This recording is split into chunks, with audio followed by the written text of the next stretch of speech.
Now we're going to find volumes by rotating that area about a given line.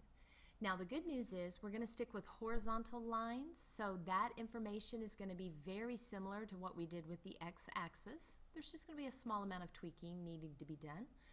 The vertical lines, any other vertical lines, we're going to be treating those very much like we did the y-axis. So let's look into that just a little bit deeper.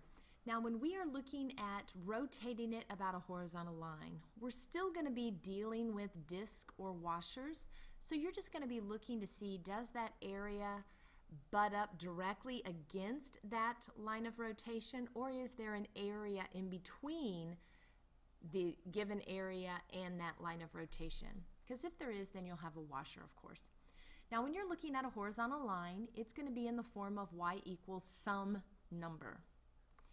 We're going to treat that very similar to the x-axis, which means we are going to have x's inside here, and we're going to have our x-coordinates of those points of intersection. Now when we're looking at those areas, it's very important for us to see where the area is. If the area that we have found, bordered by all of those equations, if that area is above the line of rotation, you're going to write the function first minus that line. If your area is below the line of rotation, then the line itself is going to come first and you're going to subtract the function.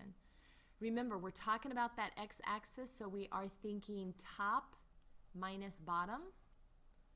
So we need to think about who's on top, who's on the bottom. And we just want to make sure that those areas, those volumes turn out to be positive. So if the area is above the line of rotation, then that function's going to come before that line of rotation when you're putting it in the equation. Because if not, then that would be a negative radius on our disk, which would be a no-no.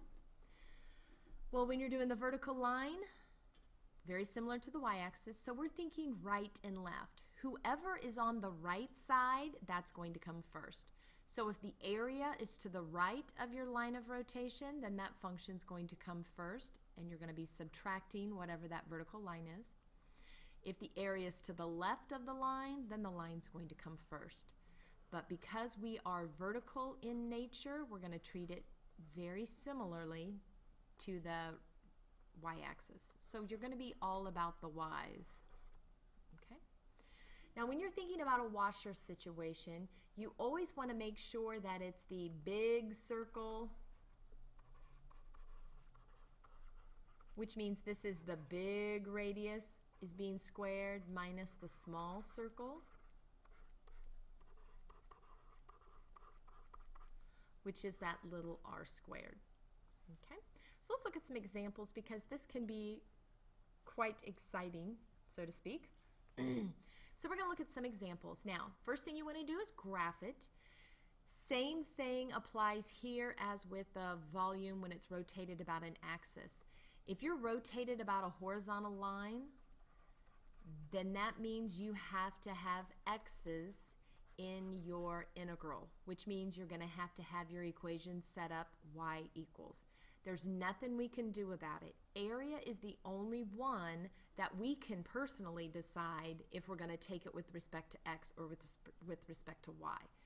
Volume, we have no choice. They tell us by telling us what we are being rotated about. All right, so when we look at our little area is this little tip here. And we are rotating it about this line.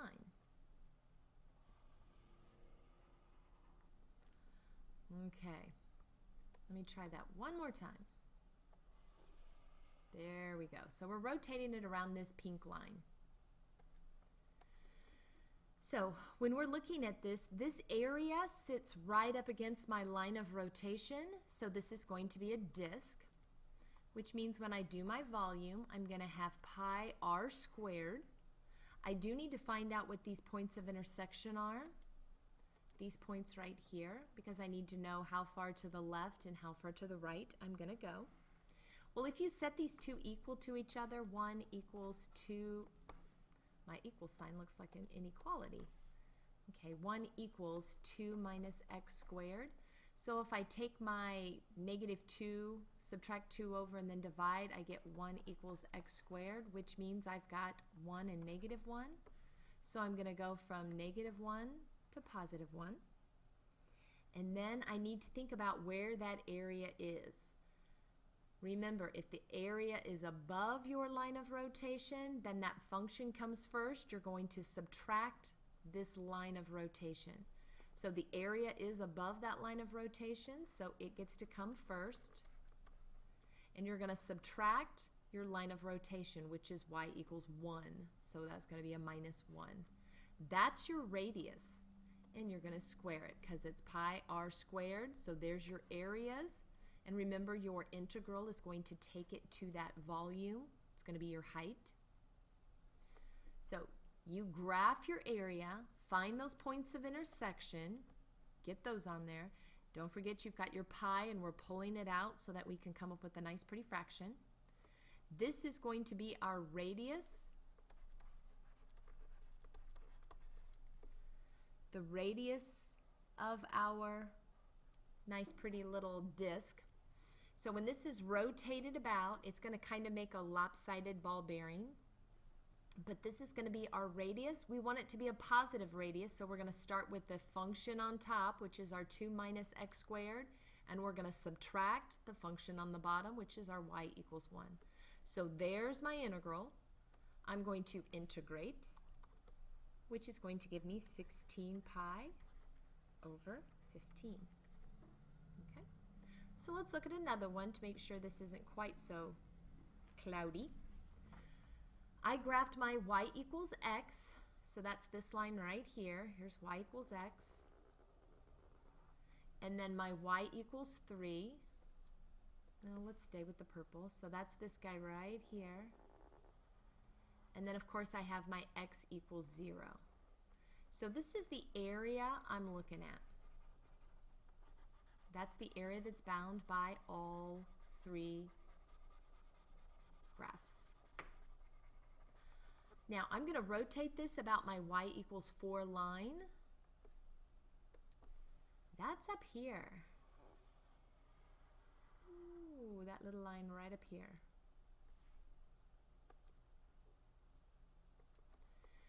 Notice your area is not right up against your line of rotation, so this is going to be a washer.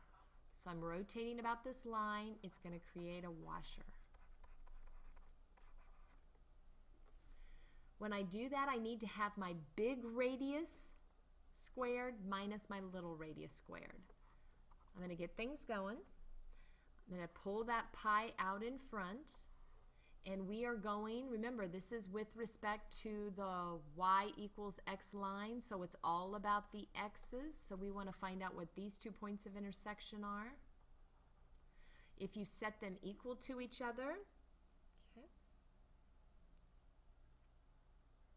you are going from 0 to 3.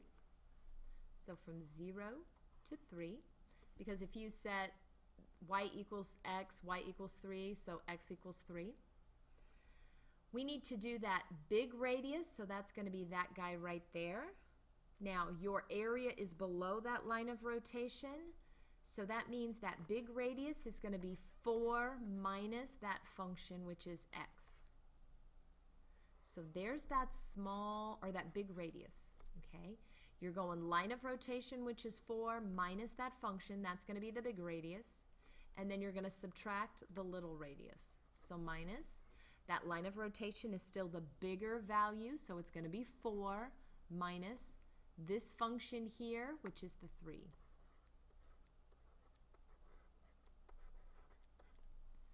All in terms of x, so you're looking at who's going to give us that bigger radius. Starting at the 4, subtract that function, because the function is below the line of rotation. It's the smaller of the values. If you subtract big from small, or subtract small from big rather, that's going to give you a positive radius. Okay, so 4 was the bigger value, so when you subtract x, you're going to get a positive radius. This has to be a positive number, and then we're squaring it, okay, because it is representing big R, big radius. This is little radius, Okay, if you get the order mixed up, your answer is going to be the same, because when you take a negative number or a positive number and square it, you'll get the same answer, but however, you will lose points for your setup because you're telling them that the washer has a negative radius, which it does not. So if you put that in your handy dandy little calculator, you're going to get 18 pi. Now we're putting it in our calculator, so we can leave it just as it is. Please remember, if you were going to integrate this by hand, please take the 4 minus x quantity squared, FOIL that out, and then minus 4 minus 3 squared, which is 1. Simplify and then take your integral. Number 11. All right, we're going to rotate this about the x equals 6 line. So we are rotating it about this guy right here. Ooh, I wish that were a, pretend that's a straight perpendicular line. Oh, how fun. Maybe I can, there we go. Look at that. Look at me go, kids. Are you proud? I hope you're proud. We have y equals 6 minus x, y equals 0, y equals 4, and x equals 0. So the area in question is bounded by all 4 of these. So it's this guy right in here, this little wedge shape. We're going to be rotating this about the x equals 0 line. So this, or sorry, x equals 6 line. So this is going to be all about the y's inside. Your line of rotation is parallel to the y-axis, so things are going to look very similar. All of my lines are not ready to go. I have my x equals 0. He's ready. This guy is not. So I'm going to have to solve this one for x. So if I add x and subtract y, I'm going to have my x equals 6 minus y. That's the equation I'm going to use in my integral. Everything has to be in terms of y. My volume, I'm going to take that pi out, as I always do. My y's values go from 0 all the way up to 4, so 0 to 4. We are going to get a washer because look at all this open area in here. All of this area is open. So it is a washer. So we have to have a big radius squared and a little radius squared. And it's all about the y's. When I look at my radius, let's use blue. I'm going from my line of rotation all the way to that function farthest away, which is my x equals 0. So that's going to be 6 minus 0. And you can see how that one is positive. The other radius that we're punching out goes from 6 to this line. So you're literally doing 6 minus y. Okay. So if I clean that up a bit, and you can clean it up as much as you want or as little as you want, you've got 6 minus 0 squared, that's just 36. And then you are taking that negative through, so you're going to end up with 6 minus 6 plus y, and then all of that squared. Well, 6 minus 6 is 0, so you've got y squared. So that's how that would simplify to, and I would only simplify it if I were needing to integrate this by hand. Plug it in your calculator, you get 368 pi over 3.